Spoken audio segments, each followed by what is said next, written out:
The bulldozers roared at dawn, their diesel growl ripping through the quiet of my 5-acre sanctuary. I jolted upright in bed, heart pounding, the scent of fresh coffee still lingering in the air from the pot I'd set to brew.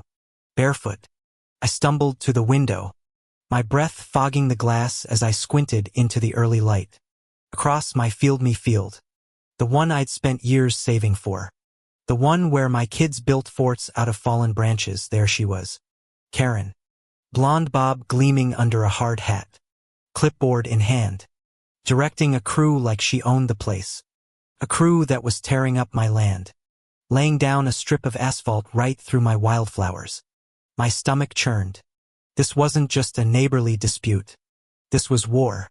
I threw on boots and a flannel, the morning chill biting my skin as I stormed out. The air smelled of torn earth and hot tar, a sickly mix that made my throat tighten. "Karen," I shouted, my voice cracking against the rumble of machinery.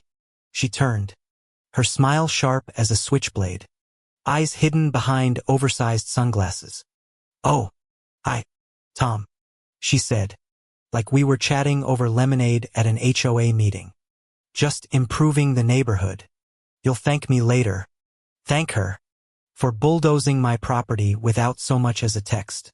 I clenched my fists, the dirt under my nails grounding me as I fought the urge to scream.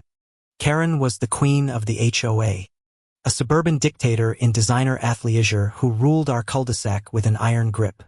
She'd moved in 2 years ago, her McMansion dwarfing my modest farmhouse. And ever since, it had been a parade of complaints. My grass was too long, my mailbox too faded, my kids' laughter too loud. But this was next level.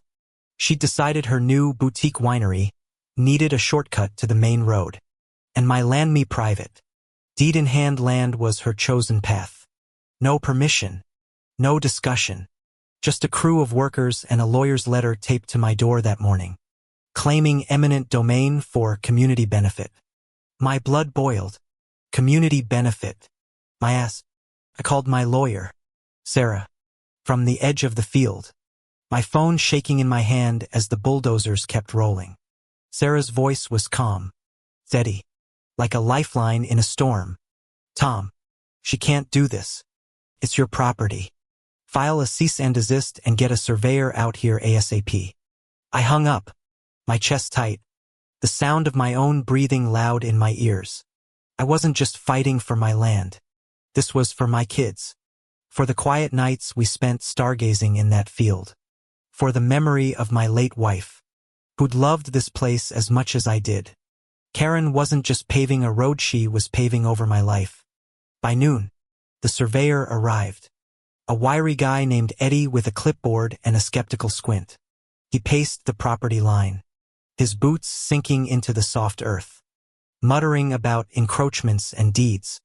Karen hovered nearby, her perfume something floral and overpowering clashing with the smell of churned soil.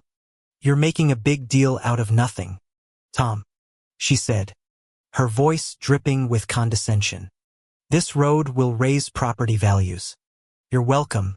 I wanted to snap back, but Eddie caught my eye, shaking his head slightly. "She's over the line," he whispered, pointing to a stake in the ground. "This is your land. No question." My heart leapt, a flicker of hope cutting through the rage. But Karen wasn't done. That afternoon, a process server showed up at my door, his face blank as he handed me a lawsuit.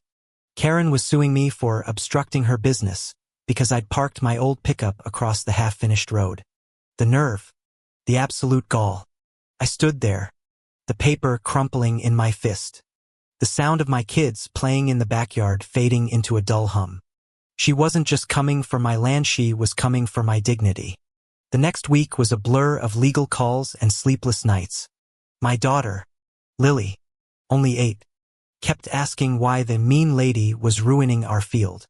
My son, Jake, 12, stopped talking altogether, his usual chatter replaced by sullen glares out the window.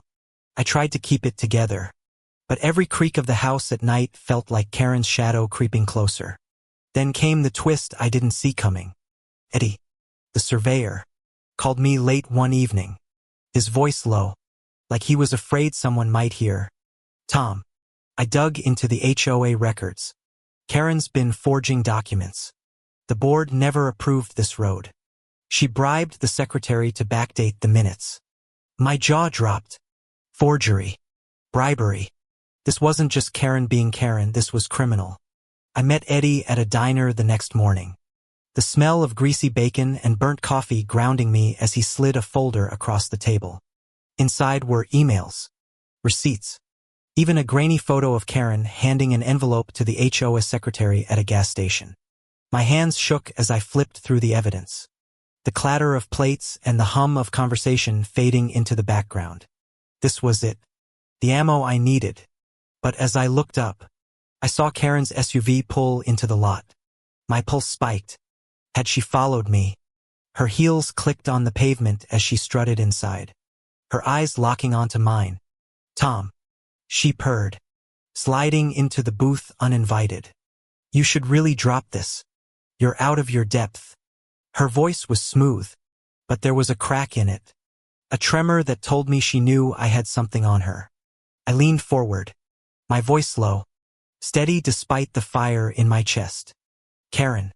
You're the one who's out of your depth. You don't get to pave over my life and walk away. Her smile faltered, just for a second, and I saw it fear. For the first time, Karen wasn't in control. I stood, leaving her there, the folder tucked under my arm. The diner's bell jingled as I walked out, the morning air sharp and clean, like a promise of justice. The courtroom was small, stuffy, the kind of place where the air smells of old wood and desperation. Sarah stood beside me, her heels clicking on the floor as she laid out our case. The deed, the surveyor's report, Eddie's evidence of forgery. Karen sat across the room, her lawyer whispering furiously in her ear. She wore a tailored blazer, her face a mask of calm, but her fingers tapped nervously on the table, a rhythm that echoed my own racing pulse. The judge, a gray-haired woman with sharp eyes, listened intently as Sarah presented the forged HOA minutes. A murmur rippled through the room. Karen's lawyer objected, his voice shrill, but the judge raised a hand, silencing him. Ms. Thompson, she said, her tone cutting. Explain this discrepancy. Karen took the stand, her voice quivering as she spun a story about miscommunications and clerical errors. But the evidence was ironclad. Eddie's folder was a guillotine, and Sarah wielded it with precision.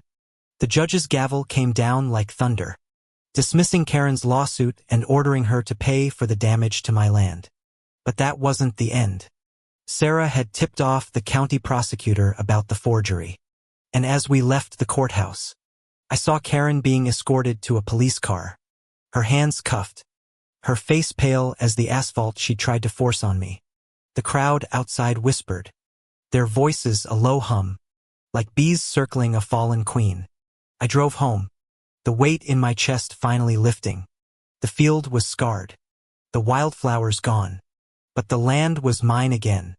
That night, I sat on the porch with Lily and Jake, the stars bright above us, the air carrying the faint scent of pine and earth. Lily leaned against me, her small hand in mine, and Jake finally spoke, his voice soft but clear. You did it, Dad. You fought for us. I swallowed hard, the lump in my throat burning. This wasn't just about land. It was about standing up, about protecting what matters, about showing my kids that no one, not even a Karen, can take away what's yours if you fight for it. The next morning, I walked the field, the dew soaking my boots, the quiet broken only by the chirp of crickets and the distant hum of a tractor. The asphalt was gone, ripped up by a county crew, but the scars remained. I knelt, pressing my hand into the soft earth, feeling its pulse under my fingers. This was my home, my kids' home, my wife's memory, and no one would take that from us again. Somewhere, Karen was facing her reckoning fines. Maybe jail. Her winery dreams crumbling under the weight of her own arrogance. Justice wasn't just the gavel's fall. It was the quiet of this moment. The promise of new wildflowers come spring. I stood, my breath steady, and walked back to the house, ready to rebuild.